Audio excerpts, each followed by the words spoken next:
people, welcome to another edition of the TOD show. I am Abayomi Oduola, and I have on set with me today one of the world's best workplace transformation experts, an internationally accredited mediator, and of course a consultant. I have on set with me Charles Okeibunor.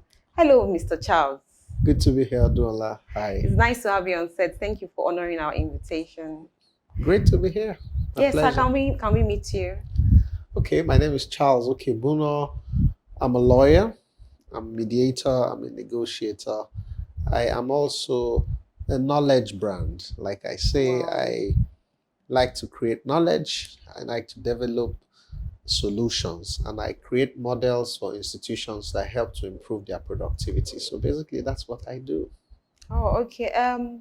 What's your vision for your company, your organization? What actually brought up the whole IRMP consulting? Okay, so it's there's a long and a short version, but the short version is that IRMP is an acronym Okay. that stands for Identification, Resolution, Management, and Prevention. So Wow. it is a problem-solving model that is designed to help improve workplace productivity. It is a problem-solving model that can be applied really, as we have come to realize, even though we designed it for the workplace, it is a model that can be used to solve problems. So you can call it Generally. a problem-solving model. Okay. IRMP is a bathroom inspiration. I was having my bath one day when I just had a moment. I just had identification, resolution, management, prevention. So I didn't wait to finish having my bath. I came out dripping with my water on my body, and I wrote those words down. I went back to continue having my bath. So the vision is to build organizations to last. Mm. We want to be able to help organizations enjoy developing, building, perfecting their vision. We want to help professionals enjoy work. Wake up in the morning on Monday and don't say, oh, I want to go Mondays. to work. And don't only say, thank God it's Friday, but thank God it's Monday. Reason being that we spend 3/4 of our productive life in the workplace. That's true. So That's our vision is to build organizations to last by helping those who work in those organizations give their best without being stressed. Wow. You studied law in school. That's true. So why did you choose law? Why law, not something else? Interesting question. So when I was a child, I was a very vocal child. And because I was a vocal child, I had an uncle who always said, lawyer, lawyer. You say lawyer, you say that's the word he uses, you know. So, and then I had another uncle who would call me Julius Caesar. I had a way around people. So by the time I got to my 4th year in secondary school in Nigeria, it's SS1, first senior secondary. I already was clear that I wanted to become a lawyer. Why do I want to be a lawyer? I loathe injustice. I have a very, very tough time stomaching injustice, seeing people who are suffering, people who are in some kind of difficulty, oppression or suppression. So when I took on the profession, I felt that it was an opportunity to ease the burdens of people, an opportunity to resolve conflicts, an opportunity to just be a solution point. That was the whole idea behind studying law. Wow, that's nice. Okay, Mr. Charles, can you put us through your career journey? Like now, a young person is there at home watching this show, and the person is already confused on what to do after school. So how did you start? Was it like after school, everything just fell in place? You've been in practice for over 14 years. So how is the journey been so far? Okay, the journey's been interesting. I first went to do a diploma in law because the first time I applied through JAMB, I couldn't get in because my cutoff wasn't high enough. So I didn't stay at home. I went in to do a diploma in law. I finished when I was going for the diploma in law. I recall on breakfast table, brother said, "Why are you going for a diploma? They don't take people who have diplomas." And then I said, "If you have a distinction, they will take you." So they said, "How do you know you're going to make a distinction?" I said, "Well, those who have distinctions don't have two heads." So I got into the University of Benin. I did a diploma in law and made a distinction. Wow. So then I applied on merit for to the direct entry program into the Faculty of Law, and I was taken. The journey hasn't been one that I have any regrets for. I think that life is like approaching the fog. I was born in the north, in Pangshin, Plateau State. Plateau. There's a lot of harmattan in I served Plateau in State. Plateau State. Oh, is that so? Yeah. Amazing. Mango camp, then went to Rukuba. Oh, wow. I was born in Pangshin. That's very cool. Very cold. So when you wake up in the morning, everywhere looks foggy.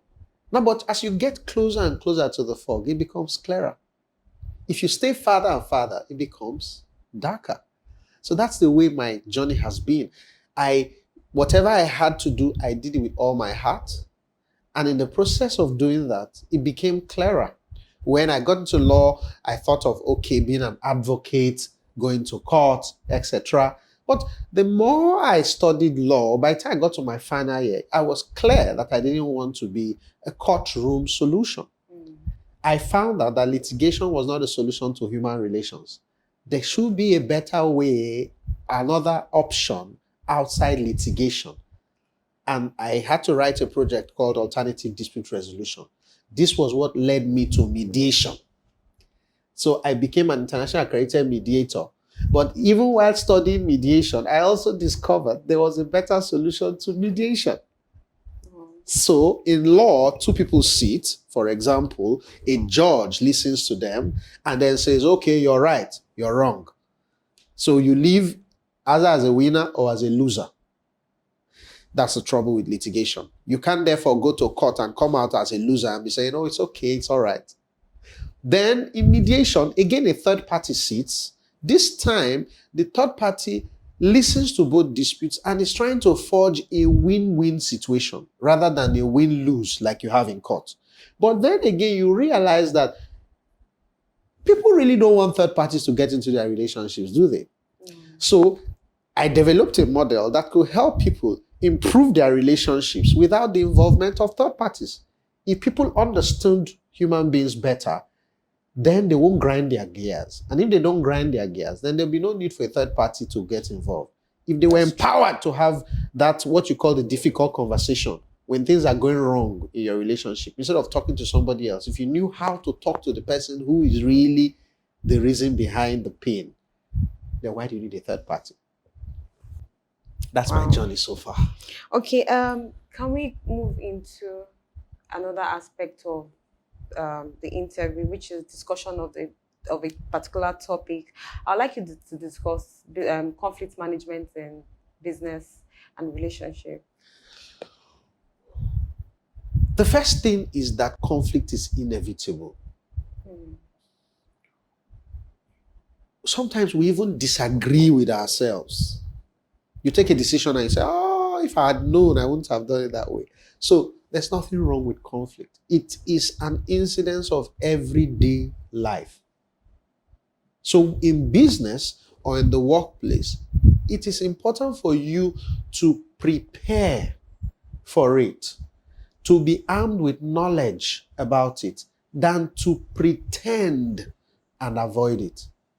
So I run into a managing director of a bank in those days, maybe some 10 years ago. And I said to him, sir, I'd love to come and talk to your organization about workplace conflict. He said, no, we don't have conflict in my organization. We have team spirit. We have team spirit.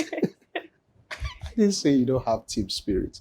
But wherever there is action, there will be friction.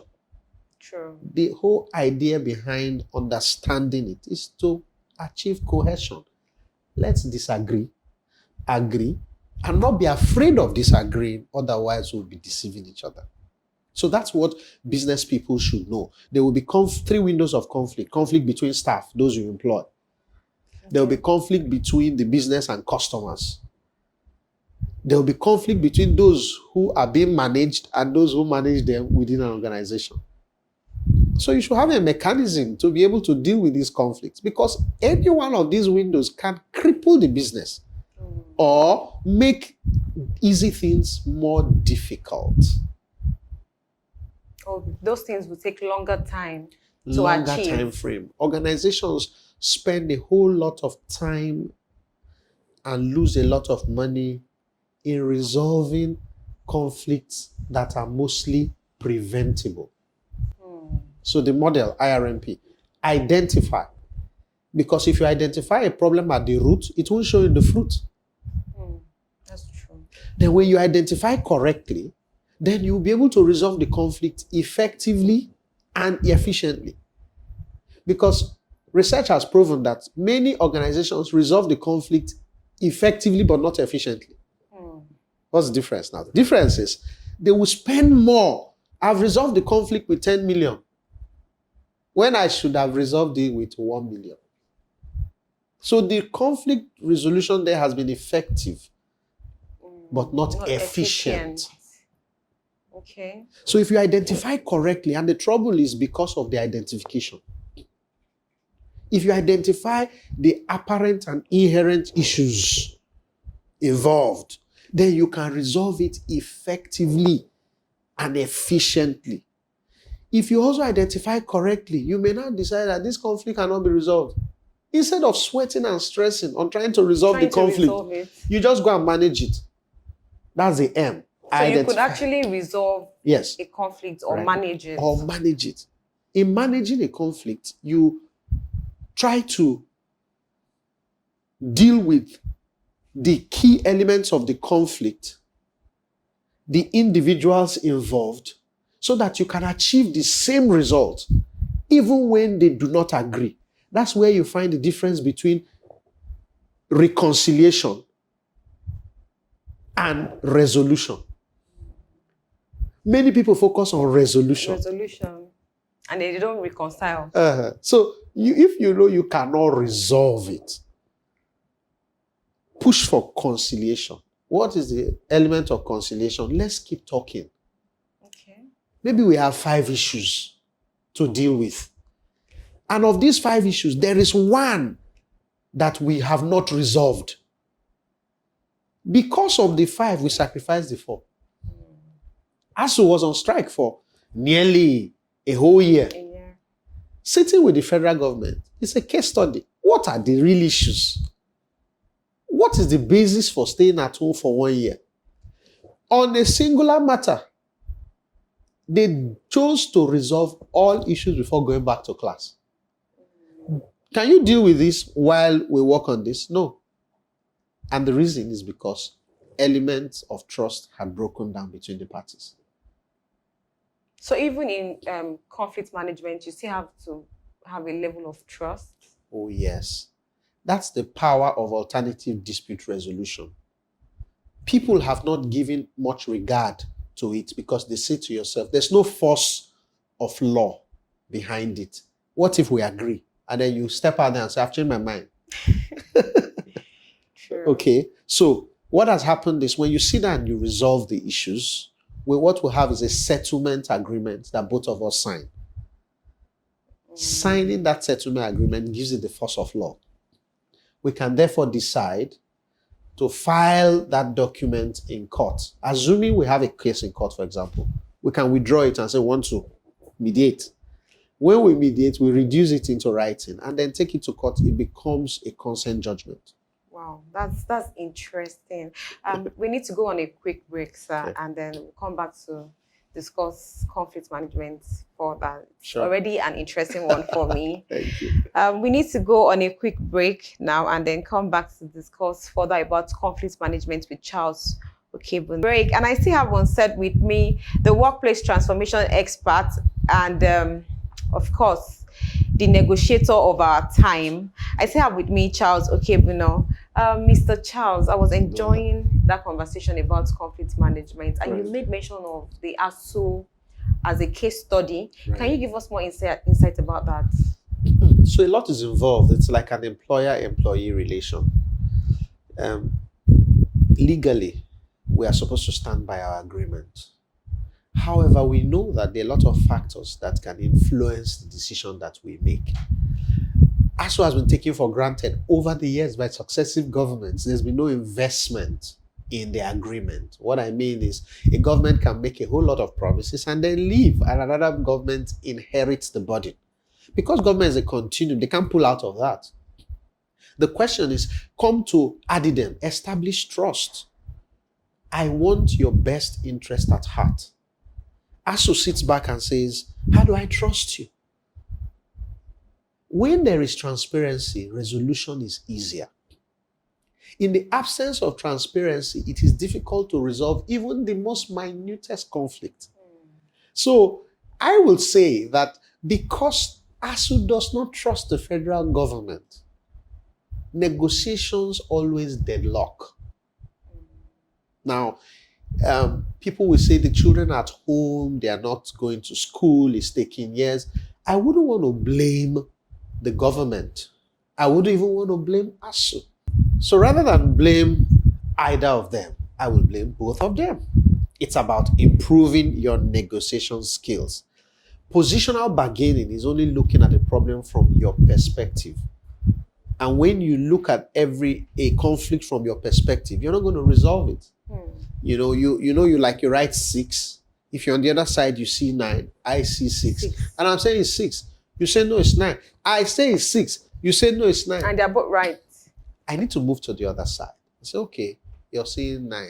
I come now. Oh, I'm seeing 6. We're both right.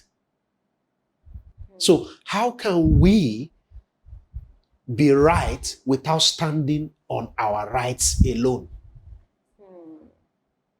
That's what ASU and the government needs to do or needed to have done. Because even now, what has happened is there's a short-term solution to a long-term problem. They have been bullied emotionally to go back to class, and they've gone back to class and they said, since you're paying us like casual workers now, we will also give casual service. And you cannot measure that, which is the trouble with ineffective conflict resolution. The people agree, okay, no problem. No more wahala. No, it's okay. Let's go. But yet, productivity is impaired because we have glossed over the issue. It's okay. Don't forget. Don't worry. Just go. It's okay. Those half-baked solutions do not lead to sustainable solutions. What has happened is you have just set the time bomb and left it. It is not if it will go off, it is when it will go off. Okay, so conflict management, is there supposed to be a particular time frame to manage some types of conflict? Yes, brilliant question you've asked.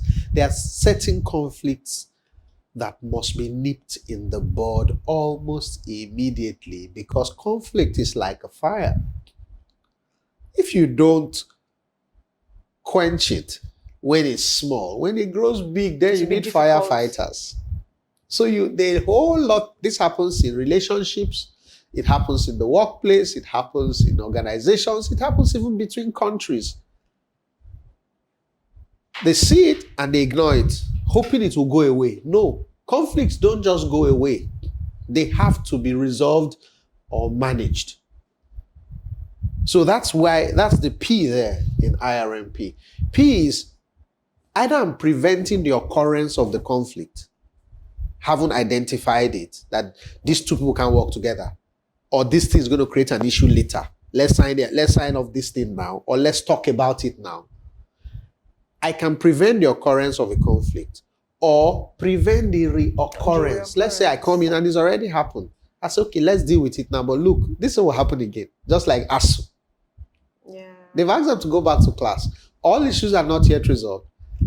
It's going to happen again. So there's chances that ASU will still go on strike in the nearest future. Yes, they are threatening to go on strike right now as we speak. Really? Yes. So the chances, if issues have been resolved and there was ad idem between the parties, agreement, they won't be saying we'll go on strike. They won't be feeling cheated right now. So there's a time frame. Deal with it. Okay? A simple colloquial proverb that says it's teaching time. saves 9. That's true. Thank you so much, Mr. Charles, for the deep insight into conflict management. Okay, so let's ask you something personal. Can we get to know you on a personal level, like something that people don't really know in the general space? I mean, public people don't even know, oh, Mr. Charles does this, Mr. Charles does that. So can you tell us about that? Okay. I'm I'm public facing because I speak, I teach, I coach, but I like being alone. Really? So I love to just be alone, just by myself, because one of my greatest hobbies is thinking. Oh, okay. And you need to be alone to do that. Just like, sit down, just myself, just to think. You have authored like 27 books. That's right. How does it feel? you like having a publishing house beside me. 27 books. That's a lot. Well, incidentally, I consider myself a student of life. I never really sat down to write any of the books. The books came by creating knowledge and solutions. For example, 10 Common Mistakes Managers Make. We had a show. It was called The Workplace Show. And so we'll come in every week and just talk about some challenges managers are having, how they should resolve them. And then I had an assistant beside me who was transcribing everything I'll say. Wow. That's how the 10 Common Mistakes came about. So most of the books are a function of my writings. I write almost every day. Okay. So, somehow it adds value. And then we'll just put them together, do a bit of research to validate some of the core thoughts and then publish them. So I never really sat down and say, I want to write this book. They just came to you. It's just a deja vu moment. Wow, that's nice. Okay, so as a business person, as an entrepreneur in Nigeria, running your business, do you face some challenges as well? Yes, I do. But I do not think it's because I'm in Nigeria. Okay. Entrepreneurship is like an extreme sport. It's easier for you to rely on someone else to pay your salaries at the end of a working month than for you to build a business and be responsible for other people's lives. So entrepreneurship is a deliberate decision that you take because you know that you are equal to the task. There are challenges. People management is the most critical element of entrepreneurship. People think it's money. And I first thought it was money. Really? But in the last... But it's not money. It's not money. The most important thing you need is not money. It's people. Entrepreneurs get money, they win grants, they get loans, and then they put it into the business idea. They say, fantastic ROI, 10%, 25, 50%. And then you have other people sabotaging all the things they are doing. They take one step back, first forward, 3 steps backwards. Either the people they are working with or the people they are working for. So you need to first develop your people model. The people you're going to work with, the people you're going to work for. How are you going to manage those you work with? How do you choose them? How do you manage the people you work for? Market access. Once you deal with that, entrepreneurship becomes a cruise. But like I say about relationship management, it's like building a house. After building, you start maintaining. It never ends. I'm trying to digest all you've said. People management, people that you work with, and people that you work for. That's nice. Rounding up the show, sir, what would you like to advise the upcoming people, youths generally? My advice will be, don't stop shooting. Don't stop because you missed. Just keep shooting. Take your aim, keep shooting. One day you'll hit the bullseye. Keep shooting. That's right. Thank you so much, Mr. Charles. It's been a wonderful session with you. Thank you so much. Me too. I've had a good time. It's a wrap today on the TOD show, and I've learned so much from Mr. Charles. My take home is where he mentioned people management for entrepreneurs. It's not just about money, your ROI, sourcing for materials and running the business. Also, you need to know that some challenges would come that is beyond what money can even solve. So for me, that was a take home, and it's been a nice session today. Thank you for watching the TOD show. I remain your host, Abayomi Odunola.